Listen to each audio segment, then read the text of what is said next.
Nama saya Feby. Pekerjaannya saat ini sebagai ASN di salah satu kementerian. Baik, Pancasila ya. Rasanya Pancasila ini sudah sangat dipahami sejak kita kecil ya, bahkan karena sejak SD pun kita sudah diberitahukan. Terus sebagai dasar negara, ini menjadi semacam pedoman kita sih dalam berkehidupan, berbangsa dan bernegara. Dan itu rasanya sangat kita gunakan sampai saat ini. Baik, kita tahu ada 5 sila di Pancasila dan itu mencakup semua elemen dalam kehidupan kita, mulai dari tentang agama, berketahanan, bahkan sampai berkehidupan sosial, bermasyarakat dan sebagainya. Tentu kalau ditanya seberapa penting, jelas sangat penting karena ini menjadi panduan untuk kita bergerak, untuk kita nantinya mungkin bekerja ataupun bermasyarakat, itu menjadi penting. Oke. Sangat bagus sekali ya jawabannya. Iya, dengan profesi yang seperti sekarang jelas Pancasila menjadi penting ya dalam pergerakan kita. Ketika kita bertemu orang lain, dalam hal ini sebagai ASN, ketika ketemu masyarakat, tentu kita memiliki etika-etika yang perlu kita jaga dan itu jelas mengacu pada Pancasila. Kita memiliki cara-cara bagaimana kita berkomunikasi dengan mereka, bagaimana kita menanggapi respon-respon mereka, tentu juga berdasarkan Pancasila. Jadi banyak sih dari 5 sila itu dengan butir-butirnya itu tentu digunakan, tentu sangat terpakai ketika dalam pekerjaan. Oke. Baik, yang namanya bekerja, yang namanya bermasyarakat itu kan timbal balik ya, bukan hanya dari kita, tapi juga dari orang lain. Ketika kita sudah menerapkan nilai-nilai Pancasila, belum tentu orang lain menerapkan hal itu. Dan sebaliknya, mungkin saja ketika orang lain sudah menerapkan itu, kadang kita juga lupa. Nah ini menjadi tantangan ketika dua pihak yang saling berinteraksi tidak sepaham tentang Pancasila itu. Itu menjadi tantangan utama sih. Apalagi melihat perkembangan zaman sekarang, tentu pemahaman Pancasila punya banyak tantangan ya. Salah satunya tadi, tapi ya semoga bisa kita lalui ya dengan baik. Pancasila ini bukan sesuatu barang yang kolot. Pancasila sebenarnya bisa menjadi mudah diterima oleh generasi anak muda. Nah, tapi ketika kita sudah mencoba memasyarakatan itu, tapi andaikan generasi mudanya tidak bisa menerima, maka akan menjadi percuma. Jadi harapannya generasi mudanya bisa menerima, mencari literasi lebih banyak tentang Pancasila, bahwa Pancasila bisa kok semenyenangkan itu. Jadi harapannya generasi muda banyak belajar, memahami literasi Pancasila, karena dalam setiap lini kehidupan itu akan sangat berguna. Itu aja sih kayaknya. Perkenalkan, nama saya Skuping, untuk pekerjaannya content creator. Pancasila menurut aku sih lebih ke pedoman untuk bangsa Indonesia ya, untuk agar lebih terarah lah ya dalam sehari-harinya tuh. Ya itu aja sih. Iya. Sebetulnya menurut saya dalam 5 poin Pancasila itu sangat penting untuk diterapkan sehari-hari ya oleh semua bangsa Indonesia, karena itu sudah mencakup keseluruhan untuk kita beretika sehari-hari, pokoknya bertindak apapun tuh sebetulnya dasarnya tuh dari si Pancasila itu.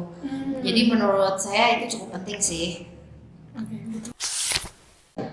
Bisa banget. Nah kalau misalnya di pekerjaan aku ini content creator, itu kita lebih ke influence ya. Jadi kita sebagai content creator itu berusaha untuk selalu menebarkan hal-hal yang positif. Seperti contohnya berbagi, karena kita juga harus ingat ya kalau di Indonesia ini masih banyak orang yang kekurangan. Nah dengan kita berbagi dan di-share itu ke medsos, itu bisa mengajak dan merangkul sesama bangsa Indonesia dalam latar belakang yang bermacam-macam gitu. Terus juga dari sila ke-1 juga tentang agama gitu ya, tentang ketuhanan yang Maha Esa, itu juga kita bisa mengingatkan tuh di situ, seperti contohnya karena saya Islam gitu ya, saya mengingatkan ya kita sholat yuk kayak gitu-gitulah gitu. Ya di videonya kita selipin sih pokoknya yang mengenai itu, mengenai Pancasila itu emang ada banget sih di pekerjaan kita juga, kita mempertimbangkan itu. Sangat bagus sekali ya. Kalau untuk tantangan itu sendiri, sebenarnya kan di Indonesia ini nggak semua orang gitu ya menerapkan Pancasila dalam hidupnya. Jadi ketika kita melakukan sharing bahkan yang positif pun di media sosial, kadang tantangan bagi kita itu lebih ke diterima sama orang tuh belum tentu baik gitu loh, kayak gitu loh. Jadi kayak misalnya kita menebar kebaikan, seperti contohnya berbagi. Nah, walaupun kita sudah berbagi, itu kan sebenarnya hal yang positif ya. Tapi ada aja gitu orang yang bisa dibilang apa ya, SDM-nya kurang gitu ya. Itu tuh malah salah persepsi, yang ada malah kayak cuman apa Malah namanya? nyalahin kitanya gitu ya. Iya, kayak seakan-akan cuman cari apa ya, cari sensasi atau cari apa Oh ya? iya.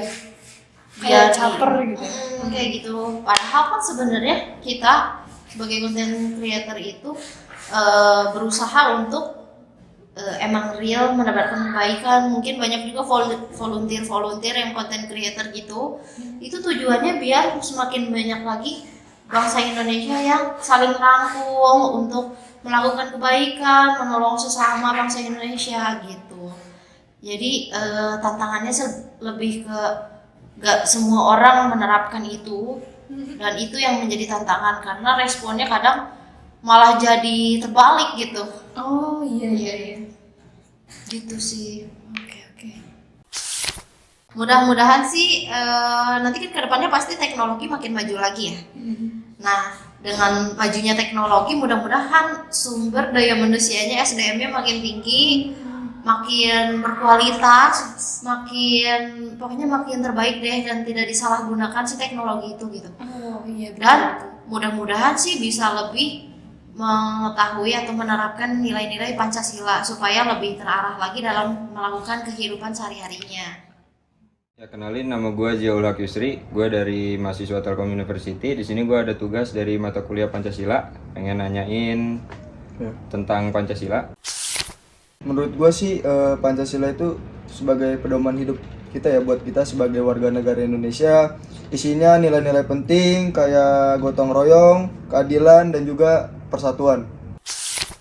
Penting banget karena Pancasila itu ngajarin kita cara hidup yang rukun, saling menghargai satu sama lain, dan adil juga sama orang lain. Oh iya, benar banget. Bisa banget. Misalnya contohnya kayak apa ya, menghormati teman walaupun berbeda pendapat, kerja kelompok juga dengan cara gotong royong, lalu ada apa ya, nggak pilih-pilih teman sih paling. Oh iya, benar. Kadang ego sendiri sih, atau lihat orang lain yang nggak peduli, bikin susah juga buat konsisten buat ngejalanin nilai-nilai Pancasila. Semoga untuk generasi muda yang akan mendatang makin banyak yang peduli sama nilai-nilai Pancasila, hidup rukun dan gak gampang terpecah belah karena perbedaan. Oke. Itu aja sih pertanyaan dari gue. Ya. Terima kasih ya. Ya.